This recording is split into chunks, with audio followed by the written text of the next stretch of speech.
السلام البنات، كي دايرين؟ درت معكم هذا الفيديو قصير، غنحط لكم حتى فيديو طويل. راني جيت للجنان، جيت للبلاد في هذه العطله، وقطعنا شويه د الربيع، شويه د الفصه البلديه. هذا فايت درت لكم البقوله منها. قطعنا شويه عود، شويه د السبانخ، شويه د الحميضه. ايوا وشاركت معكم هذا الفيديو. الطبيعه تبارك الله هذا العام الحمد لله والشكر لله، عطا الله الخير.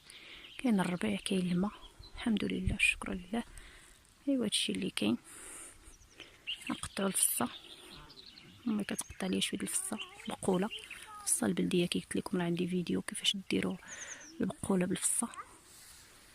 ايوا هادشي اللي كاين. نتوما الفصه ماشي تكون كبيره، هذيك النبته ديالها الاولى، كون ديك النبته ديالها الاولى مازال رطبه وزوينه، ديك باش كنديروا البقوله. حتى هادي راه كبيره، راه الاخرى اللي صغيره تقطعها ليا الوالده. ايوا صافي هادشي اللي كاين. راه زوينه الفقر الدم، زوينه بزاف الفصه البلديه. درت لكم فيديو كيفاش تقدموا، كيفاش توجدوها.